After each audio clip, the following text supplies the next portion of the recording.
But first, we will take up the school budget, and then we will move to the municipal budget. Would the clerk please read Orders 227 to 232A, all school budget orders? Order 227, approving state local EPS funding allocation for public education from kindergarten to grade 12 for Portland Public Schools for fiscal year 2020, sponsored by the Finance Committee, Councilor Nicholas M. Mavronis, Chair. Order 228, approving non-state funded school construction debt service for Portland schools for fiscal year 2020, sponsored by the Finance Committee, Councilor Nicholas M. Mavronis, Jr., Chair. Order 229, raising and appropriating additional local funds for Portland schools for fiscal year 2020, sponsored by the Finance Committee, Councilor Nicholas M. Mavronis, Jr., Chair. Order 230, approving total school operating budget for Portland schools for fiscal year 2020, sponsored by the Finance Committee, Councilor Nicholas M. Mavronis, Jr., Chair. Order 231, appropriating and raising funds for adult education for fiscal year 2020 as required by the Maine Revised Statutes, Title 20A, MSR subsection 8603A1, sponsored by the Finance Committee, Councilor Nicholas M. Mavronis, Jr., Chair.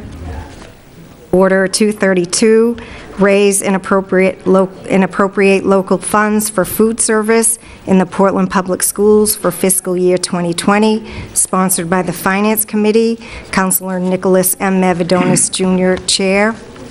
Order 232A, order authorizing the disposition of any additional state subsidy received for Portland schools in fiscal year 2020, sponsored by the Finance Committee, Councilor Nicholas M. Mavronis, Jr., Chair. Councilor Mavronis, do you have anything, would you like to quickly comment on this? Sure, and I'll try to be brief, Mayor. First of all, I want to say that we've had a very, I feel, productive discussion this year with the school department and the school superintendent and school board. We started our process early.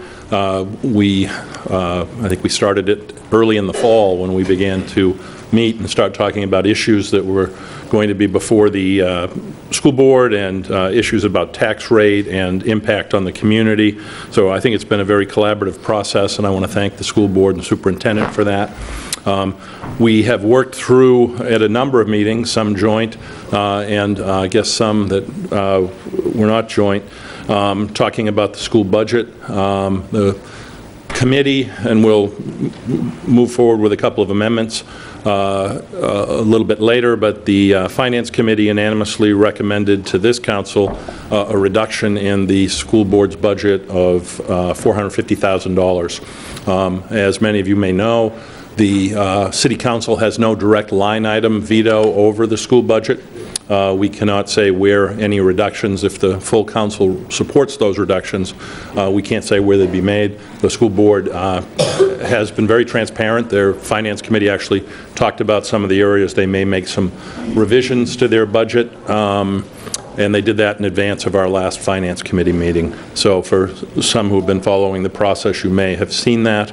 But our committee voted the other night recommend to this council that we reduce the overall amount by $450,000, and I'd encourage my colleagues to support that. Thanks, Mayor. We'll get to persuasion momentarily. Just to clarify one piece, we last year, when a reduction was made in the school budget, it went back to the school board and then had to come back to us. We believe that this year we don't have to do that. So Danielle, do you want to just make sure on the record we understand that process? Certainly. I spoke with Bill Stockmeyer, who is one of the attorneys that represents the Portland Public Schools, and we both feel that it complies, the process you just described complies with the Maine statutes regarding school budgeting. So if the council approves the reduction tonight, that will go to the school board for review and approval, and if they were to approve that, then that would go from there out to the voters at the polls in June. Great. Are there any amendments, any additional amendments from any councilors on this prior to going into the public hearing? Seeing none? Okay, so we will now go into the public hearing on the school budget. Did you have a question? No, okay.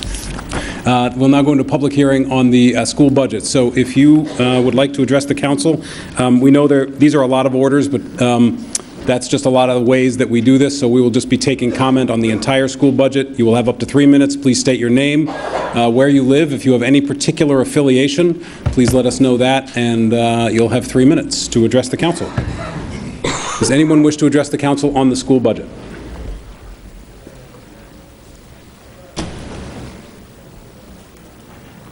Stephen Sharp of Cumberland Avenue. I'm addressing primarily the reduction in the school budget you're proposing, because I've already spoken to the school budget itself. I applaud the Finance Committee for proposing a $450,000 reduction. I think it's a good start. Would like to see the council go even further. The school department, as we know, is basically its K through 12 operation is pretty level. There's going to see an increase of 15 students is what they're projecting. Their high school is being projected to be, I think it's 150 less, and the elementary is 90 more students. So, and the interesting thing is they're actually reducing staff in the elementary school, although they're projecting 90 additional students. So they realize that they can do it with less personnel. I see that, like I said, we need to go even further, and the my real concern is that over time, their projections for future years is that they're going to need more and more money for the same number of students.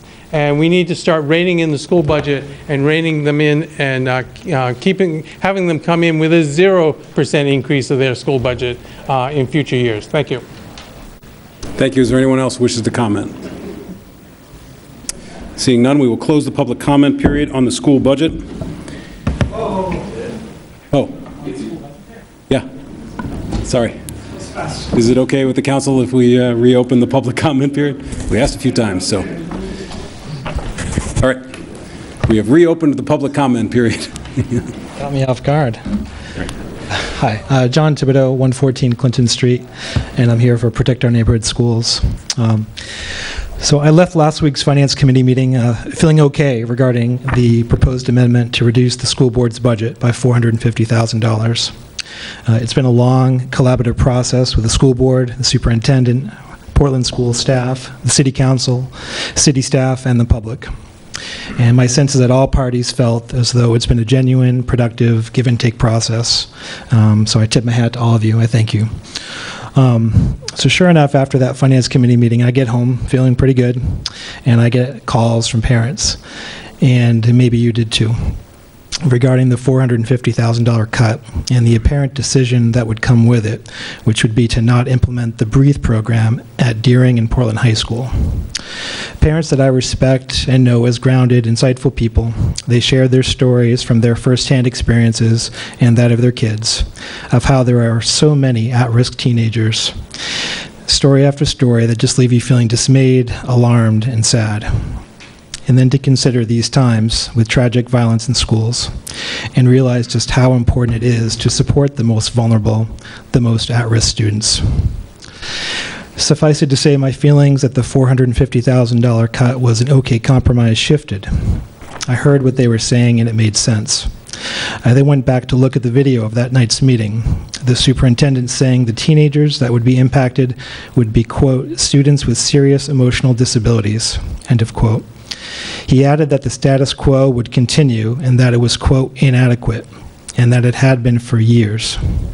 And I thought that's just not good enough. I hear what those parents are saying, and I think it's also unwise. So I then went back to look, what are we talking about here exactly? What is the cost? Okay, it's $158,000. That's $5 for the year for an average homeowner. So my question to you, I ask you to consider this as a binary question. Is investing that amount in these at-risk kids worth it? That is the question I pose to you. I think it is worth it. So I ask you to amend the recommendation from the Finance Committee from a $450,000 reduction to a $300,000 reduction so that we can implement the BREATHE program for high school students at Deering and Portland High School. Thanks.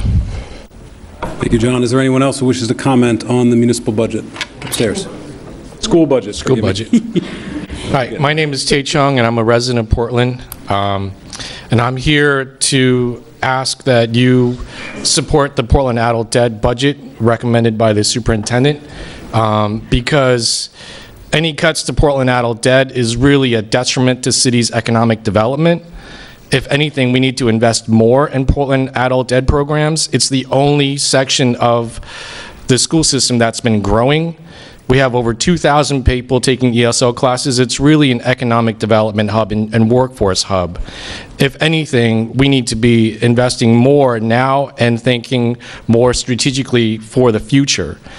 We know that the public school system enrollment has been relatively flat, but the ESL and the academic programs are just going rapidly. There's almost 3,000 people taking academic programs. And a lot of the 2,000 people or 3,000 people, 2,000 people taking ESL classes, 3,000 people taking academic classes are parents of kids. And nothing is more powerful to a child than seeing a parent who's aspiring. And when you make cuts to those programs or don't invest in an infrastructure like that, it sends a really powerful message that, you know, the kids are seeing their parents trying to do better, but there are longer wait lists, or there are not enough computers, or there are just not enough staff. That hurts us economically. And we know in the Portland area, we are seeing record level unemployment levels at 2.2%. The state of Maine has seen 40 months of under 4% unemployment. If anything, we should be investing more to help working families and helping families that want to do better. And to me, nothing is more powerful than investing in people who want to better themselves. At the very least, you know, fully fund what the superintendent has recommended, but I think you should do more than that. This is a jobs program. This is a program where you can grow the number of people who can make a decent living wage, and that can help all of us in the city of Portland be more productive and prosperous. Thank you. Thank you, Tay. I didn't mention before, everybody's been great, but I did want to mention, please refrain from any applause or boos when anybody speaks, so that this is a safe environment for everybody, whichever side of the issue they would like to address. And also, please make sure you address your comments to me through the chair, as opposed to any individual member up here. Thank you. I did say yes. Name and address. I mentioned that earlier, so make sure you say where you're from. Great. Yep. Hi, my name's Shannon Wade. I live at 230 Spring Street in the West End, and I'm also a substitute teacher with the Portland Public Schools. And I just want to speak up on behalf of the full school budget. I think it's really important that we pass the entirety of it, because I know that teachers can do a lot. They do so much with what they have, even if what they have isn't up to what they wish they had in their classroom. And I just think that all teachers, and especially all of our students, should have every tool at their disposal to reach their highest potential. And I think that cutting the school budget by the $450,000 proposed would take away from that, and take away from the ability of our students to learn and our teachers to do their best work. And I'm just really feel very passionately about funding our kids and investing in our future. Thank you.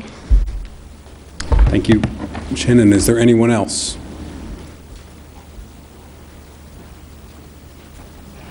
Hi, my name is Kara Pingree. I live at 7 Davis Street in Libbytown.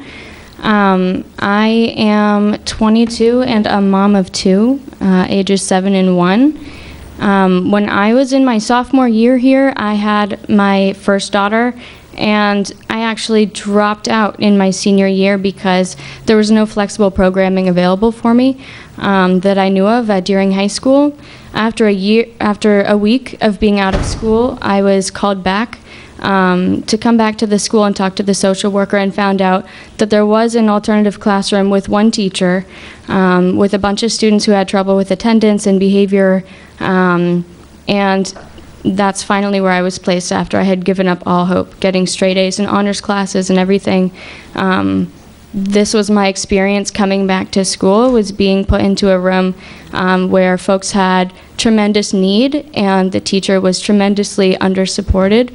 It was my understanding, at least last year, if not today, that there were only 2 alternative ed teachers in the whole Portland public school system, which is a severe problem. If that's not understood, I want to make that understood right now. That is not acceptable and it's not enough. When I re-entered high school as a young parent, trying to get somewhere in my life and achieve my potential, coming back to school told me what I was capable of doing.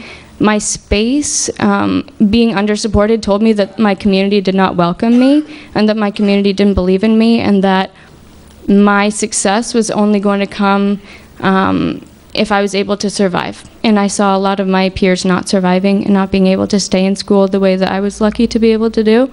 So I want to recommend that the budget is passed in full and that there are no cuts. I think that what we have already is not enough and that cutting it anymore just deepens a problem that is not going to go away.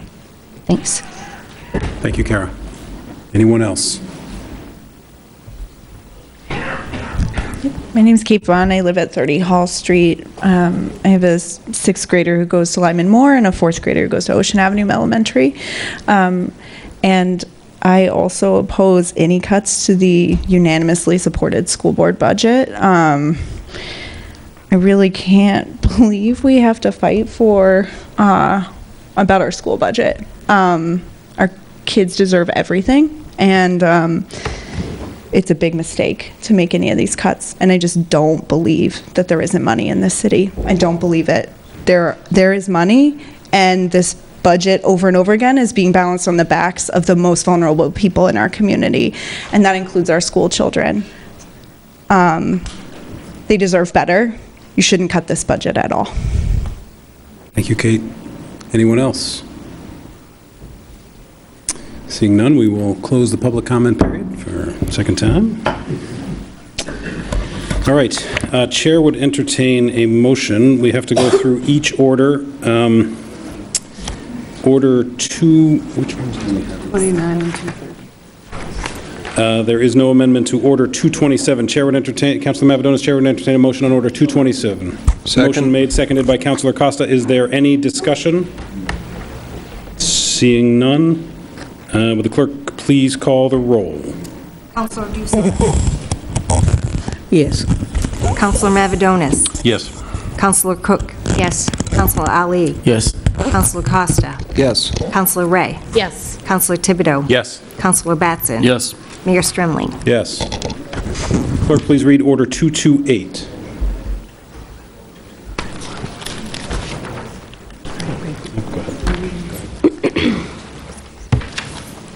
Sorry. Chair would entertain a motion on Order 228. Councilor Mavadonis. Second. Motion made by Councilor Dusan, seconded by Councilor Costa. Is there any discussion? Well, no. Seeing none, Chair would the clerk please call the roll? Councilor Dusan. Yes. Councilor Mavadonis. Yes. Councilor Cook. Yes. Councilor Ali. Yes. Councilor Costa. Yes. Councilor Ray. Yes. Councilor Thibodeau. Yes. Councilor Batson. Yes. Mayor Strimling. Yes. Chair would entertain a motion on Order 229. Councilor Mavadonis? So moved. Motion made by Second. Councilor Mavadonis, seconded by Councilor Costa. This order does need an amendment. Councilor Mavadonis, would you like to move? Yeah, I will move an amendment that substitutes in the paragraph that starts authorization to exceed the Portland School Department's maximum state. In the 4th line, substitute $20,413,522 in local funds for $20,863,552. And in the 5th line, substitute $20,413,522 again for the $20,863,552. Second. Seconded by Councilor Costa. Is there any discussion? Seeing none, all those in favor of the amendment, please signify by raising your hand. Any opposed? It is unanimous. Is there any discussion on the Order 229 as amended? Seeing none, would the clerk please call the roll? Counselor Dusan. Yes. Counselor Mavadonis. Yes. Counselor Cook. Yes. Counselor Ali. Yes. Counselor Costa. Yes. Counselor Ray. Yes. Counselor Thibodeau. Yes. Counselor Batson. Yes. Mayor Strimling. Yes. Chair would entertain a motion on Order 230. So moved. Motion made by Second. Counselor Mavadonis, seconded by Counselor Costa. Is there any discussion? Oops. I have an amendment. I'd like to Sorry, we have an move the amendment. Sorry. I got tied up here. There is an amendment. Counselor Mavadonis, would you like to move the amendment? Sure, I'll offer that amendment. In the second paragraph, total school budget summary, line 2, substitute $111,184,495 and strike $111,628,495. Second. Motion made and seconded. Is there any discussion? Counselor Ray. Yes, I did just want to make sure that we clarify that this is an increase for the schools. I think whenever we talk about cutting, we're cutting the amount that was asked for, which was an increase. It is a lesser increase. I don't want anyone to think that there are cuts being made to the current school budget. There are not. There are some cuts to the increase, but it is still, someone can give me the figure, it is still a 6%, 5.9% increase? Alicia. 6.2. Alicia can give you. Is Alicia right here? There she is. Is it 6.2? So there's still a 6.2% increase over last year's budget. I just want people to make sure they understand that. Thank you. Is there any further discussion? Seeing none, will the clerk please call the roll on Order 230? Oh, Counselor Cook. We're on the amendment. Oh, I'm sorry. I thought we had voted on the amendment. All those in favor of the amendment, please signify by raising your hand.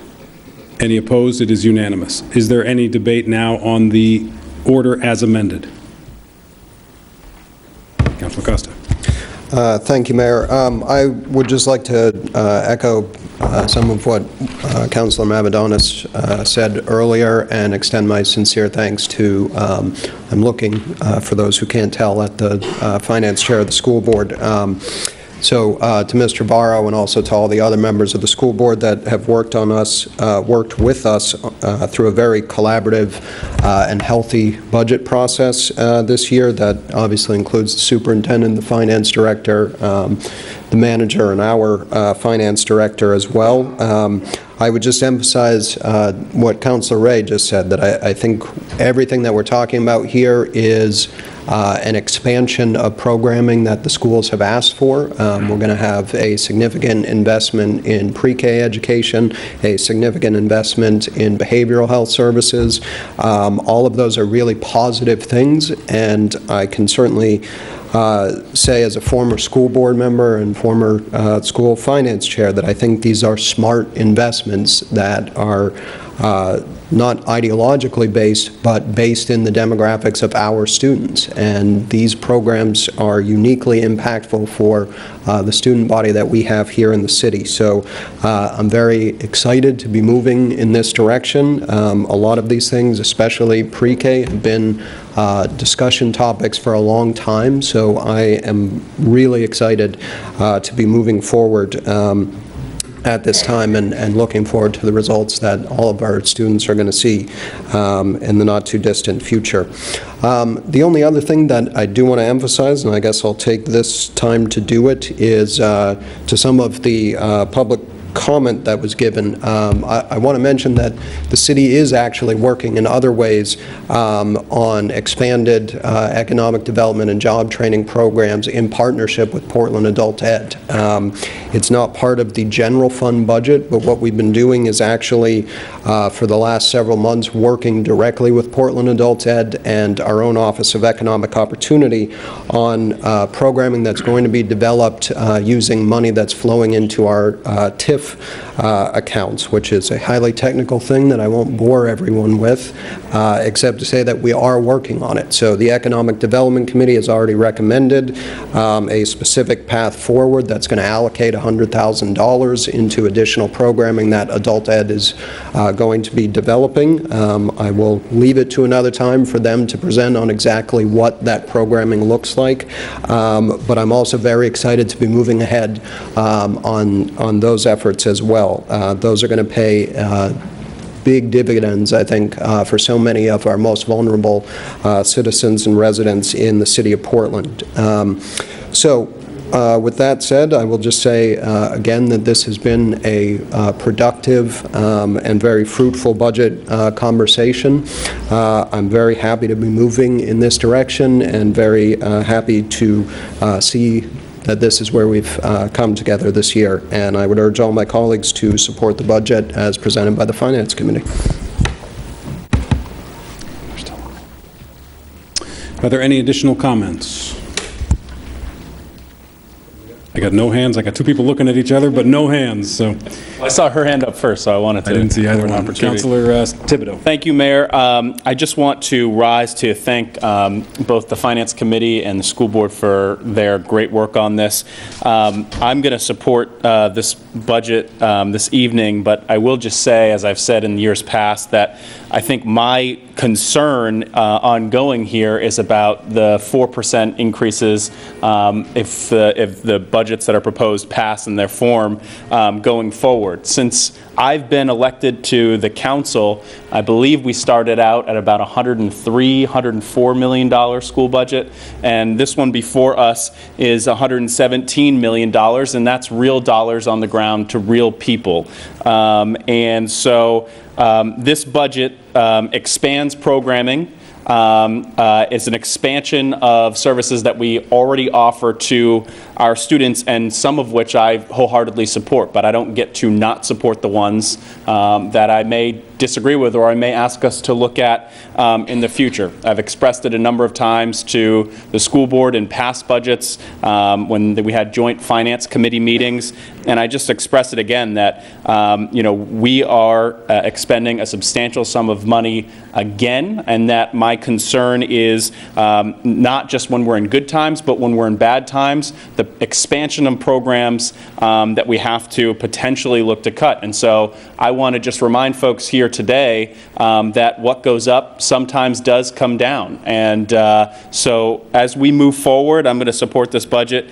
I have to say, just in closing, that I think I don't think that we provided fair guidance this year. I want to be perfectly clear about that, and that's no fault of the school boards. That's no fault of the publics. That's really our fault. And so I wish we would talk about the cuts in investment on the municipal side like we talk about them on the school side, because we have seen the manager's proposal that came forward that could have increased taxes by 11%, and the manager pushed that back, and I think that was the responsible thing to do. But it also means that we're not going to have city services that we could have had but for those cuts. And so in any event, in closing, I'm going to support this.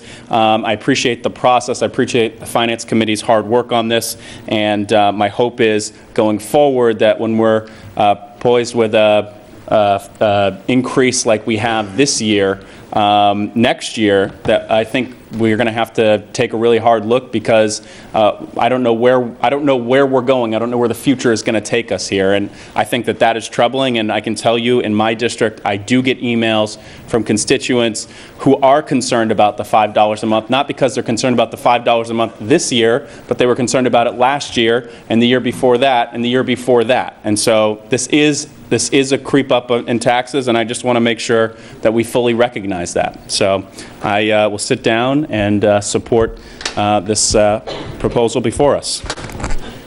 Councilor Cook. Thank you, Mr. Mayor. I too want to thank both the Finance Committee for the school board and the full school board and superintendent and our Finance Committee for working well together on this budget. and it pains me, but I will be voting against this proposed budget. If you all recall, last year we approved a 4.5% increase in the school budget. This year, if this is adopted, which I fully expect it will be, we will be approving a 6.2% increase in the school budget. Having served on the Enrollment and Facilities Committee, we know from our very recent study that our enrollment numbers have been steady for the last 10 years and are projected to remain steady. So we have the same number. You know, it goes up and down by a little bit each year, but we are on trend to maintain our student population at a steady state. So same number of K-12 students. If we go forward and approve this budget at 6.2% increase, it means over 2 years we will have increased the budget by nearly 11% for the same number of students. And although I know the needs of our schools, I think pretty well, having 3 kids in our public schools right now, I think we are going to need to be very serious about working with our state colleagues to fund the needs that we have in Portland. What we have seen is that the Portland Promise, I think we can all absolutely 110% get behind. Unfortunately, I don't think we can actually fund the Portland Promise on the backs of the property taxpayers in Portland. In fact, we don't even know how much it's going to cost to fully fund the Portland Promise, because those estimates have not been done as it's been described to me. This is more like a strategic plan than it is like a program, and so you don't cost it out. So we know that there are substantial investments yet to be made, and if we continue to try to make that and do 11%, 10 and 11% increases every 2 years on the school budget, I just don't see that it's sustainable. And we have every indication from our colleagues on the school board that that, in fact, is the plan, is to bring forward continued increases and investments. And once again, I completely support the investments. I just think we have to find another way to fund it, because our state formula needs to start taking into account the additional costs for our socioeconomic situation, for the number of students that we have on free and reduced cost lunch, for the number of students we have who are coming here, learning English, dealing with traumatic situations that they've fled from. And we need to do right by those students, but we need the help of our state partners.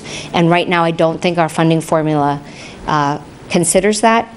And I have to balance the needs of our students, again, three of whom are my kids, with the calls that I get from constituents who tell me that, you know, they pay their property taxes twice a year. If you don't have a mortgage, you pay your property taxes twice a year.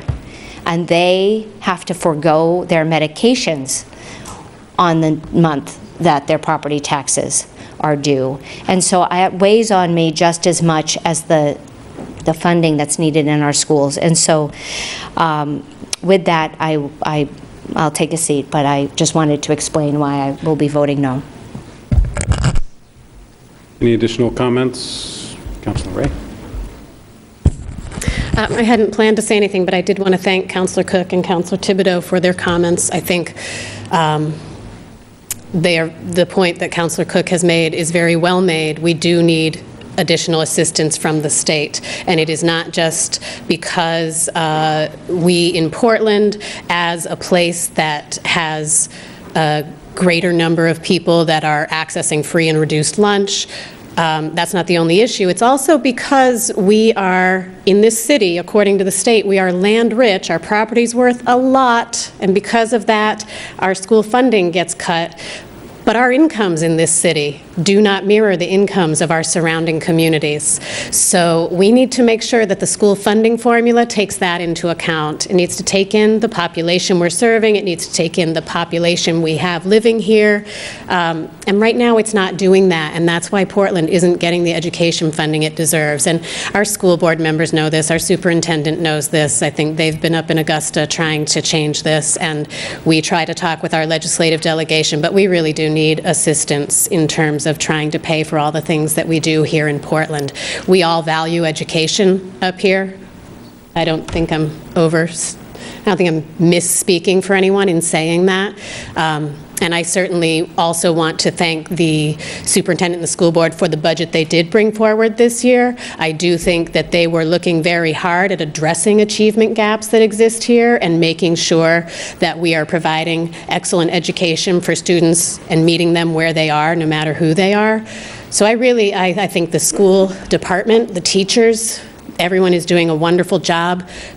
But the funding is difficult, and we know that, and we need assistance on that level. So this is a plea to our state legislators, to others in the state, to please consider that the needs here in Portland are big, even though people think of us as a wealthy city. We are not a wealthy city. Thank you. Councilor Doosan.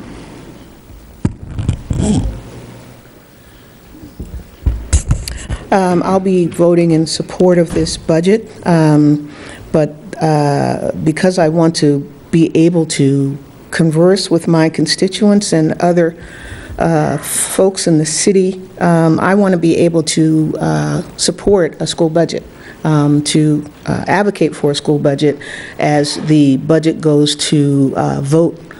But I do have concerns about the year after year, year-over-year increases, as has been pointed out by my colleagues. There's a lot that we love about the Portland Promise, but the part of our responsibility is figuring out how we pay for that promise. There's a lot that we can talk about in terms of, and plan for in terms of what we start doing or what we do or how we do more better. But we haven't, I think, been having the conversation of what, as a result of those improvements, we can stop doing or we can do more effectively in the next year after those things have been implemented, after that better plan and better process has been implemented. Do we see that do we complete the circle to, now that we've done that more effectively, can we turn our resources to other things or other improvements even? But if every improvement is seen in the budget as a add-on, pretty soon that cup of coffee people keep referencing or that $5 people keep referencing adds up. And it adds up to on a property tax bill for the very same families who we are advocating for in terms of affordability of housing in the city. The very same families, the parents of those very same kids in our system who are trying to hang on to their homes. So it's a balance, and I really want to see us working to complete the circle, to be able to provide that assurance that for all of the support and the just absolute support that Portland voters have had for Portland school funding, that we're doing the work of making sure those taxpayers get value for dollar, and value in a way that we can keep building on improvements year after year. So I say all that to say that I will vote for this budget, but a 6.2% increase is too big. And it just troubles me to think about what the next increase will be next year. If implementing the Portland Promise means that we keep the exact same system and add on top of it, and don't do the work of figuring out how we keep readjusting Plan, Do, Check, Act for that system. The other thing I wanted to say is that there's a lot of ground to be made up over 8 years of pain, and we can't make up all that ground in 1 year, because those losses over 8 years have not just been in things moved to the local property tax for schools, but it's been things moved to the local property tax for GA funding, for trying to make sure we're taking care of asylees who come to our community. There's a whole ratchet of things that I'm sure all you guys could tick off. So there's a lot of ground to be made up. We do have a much more sympathetic and value, well, a legislature whose values are more in line with mine, but they can't make up all that difference in 1 year. And so we need to keep the pressure on. We have a very strong legislative delegation. We need to keep providing them with the data of how what happens or doesn't happen at the state level impacts taxpayers in this city and impacts our budget. So. Councilor Mavadonis and then Councilor Batson. So now I'm going to encourage my colleagues to support this. I tried to earlier, but I was reminded I shouldn't be advocating when I was introducing the item.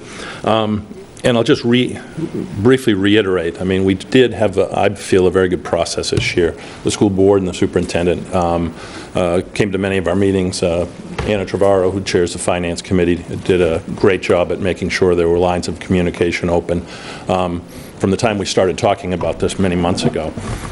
So you deserve a lot of credit, in my opinion. Certainly, as many of my colleagues have said, the numbers are higher probably than we would like. The school department's made a compelling case to try to make improvements to the school department, the curriculum, and the services that are provided to students. And I think we, as has also been mentioned, this council, I know individually everyone is a supporter of education. We are recommending reducing a fairly substantial increase in spending, which I hope my colleagues will pass tonight. We have 4 former school board members, chairs, finance chairs of the school board sitting up here. Many of us have been in the same seats that our colleagues on the school board sit in now. But I do want to mention, as some others have, and I mentioned it the other night at our finance committee, there's more people probably watching and here this evening for sure. And others have mentioned it, it's just what is sustainable. And I think that's a hard discussion that we are all going to have to continue to have. And I want to say to my colleagues who are on the school board that I think it's in our best interest to not wait until the end of the year to keep talking about next year's budget. We'll really should be continuing the dialogue that we've started over the last several months so that we can begin to think about next year. Who knows who will be sitting up here?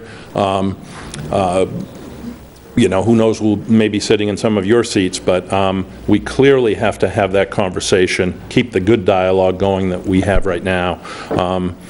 And I'll stop there because we have a long night ahead of us, but I encourage you all to support the Finance Committee's recommendation.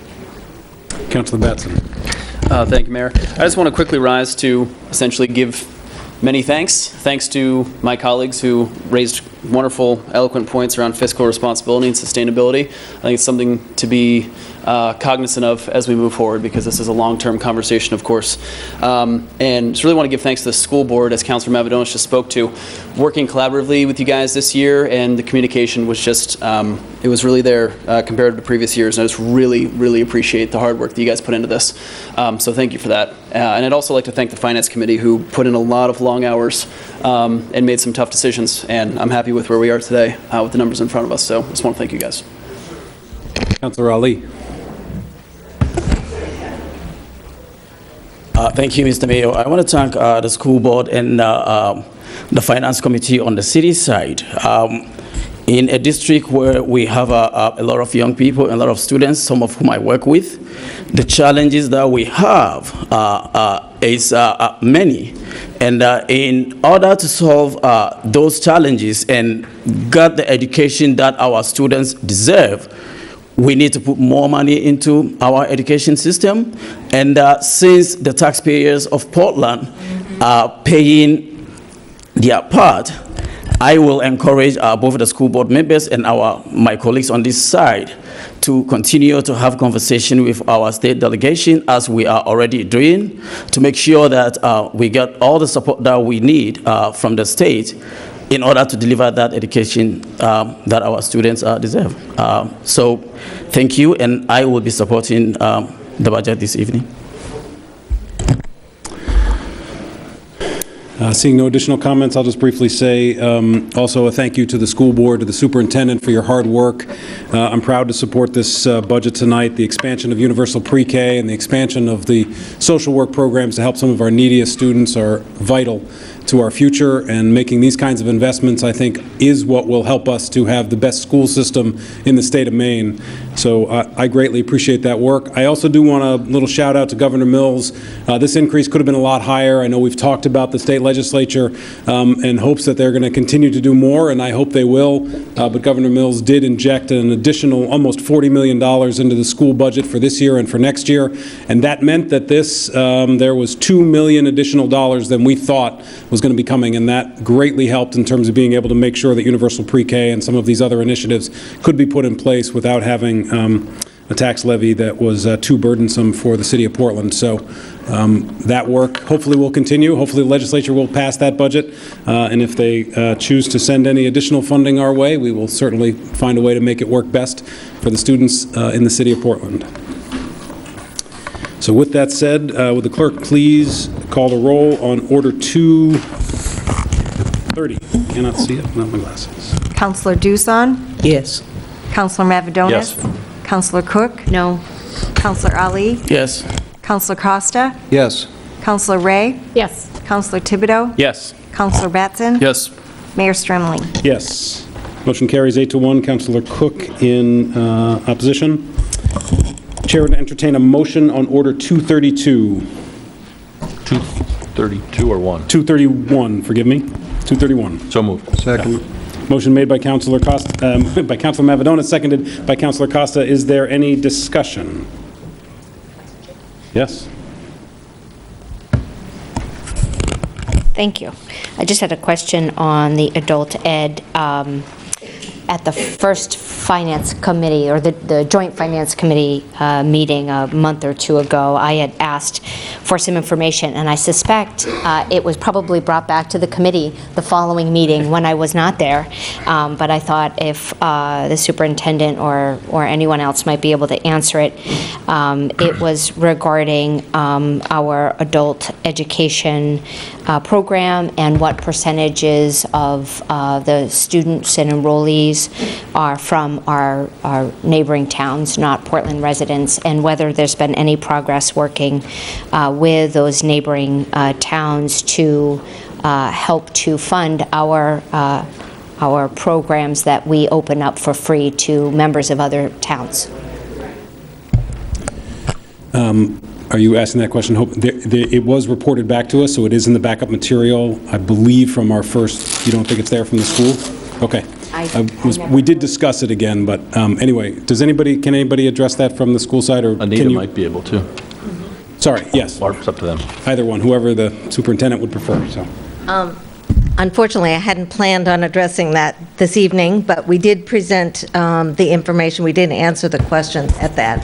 Anita, could you tell everyone who you are? Oh, I'm sorry. Anita St. Ange. I'm the Executive Director of Portland Adult Education. Oh, thank you very much. Always ready. There were a number of questions regarding our wait list numbers, full-time, number of clients who are non-residents. In this fall, 13% of ESOL academic students were non-residents, lower than the 19% in the previous year. Of the non-resident students, the majority reside in South Portland and Westbrook. However, those numbers have decreased as well, particularly in Westbrook, likely due to the growing ESOL program. In the fall of 19, 34% of non-residents ESOL and academic students were from Westbrook, compared to 39% during the previous year. And with regard to improvements, as I said last year, we've been working with Westbrook Adult Education, who have now, they hired our former retired ESOL chair. She is now working for them 10 hours a week and is really making their program much more robust. And they have increased their program significantly and continue to do that. I also would say that with regard to state funding, the way that our subsidy works, we are not allowed to turn anyone away. And our funding is based on both what, we don't get paid in the same way that the K-12 system does. We get paid for a percentage of what the city allows and how much we expend. So there is no difference in terms of, we don't get paid less for non-resident students or for residents. Thank you very much. That answers your question? Yep. And I believe that Q&A is somewhere in our backup material way back when from the school board stuff, so it should be there. Any other questions? Seeing none, would the clerk please call the roll on Order 231? Counselor Dusan? Yes. Counselor Mavropanos? Counselor Cook? Yes. Counselor Ali? Yes. Counselor Costa? Yes. Counselor Ray? Yes. Counselor Thibodeau? Yes. Counselor Batson? Yes. Mayor Strimling? Yes, it is unanimous. Would the clerk please, Chair would entertain a motion on Order 232. So moved. Motion made by Counselor Mavropanos, seconded by Counselor Costa. Is there any discussion? Seeing none, would the clerk please call the roll? Counselor Dusan? Yes. Counselor Mavropanos? Yes. Counselor Cook? Yes. Counselor Ali? Yes. Counselor Costa? Yes. Counselor Ray? Yes. Counselor Thibodeau? Yes. Counselor Batson? Yes. Mayor Strimling? Yes. It is unanimous. Chair would entertain a motion on Order 232A. So moved. Motion made by Second. Counselor Mavropanos, seconded by Counselor Costa. Is there any discussion? Seeing none, would the clerk please call the roll? Counselor Dusan? Yes. Counselor Mavropanos? Yes. Counselor Cook? Yes. Counselor Ali? Yes. Counselor Costa? Yes. Counselor Ray? Yes. Counselor Thibodeau? Yes. Counselor Batson? Yes. Mayor Strimling? Yes. All right, that is now all of the school budget. So thank you very much on that. For folks who are here for the school budget, we are now done with that piece.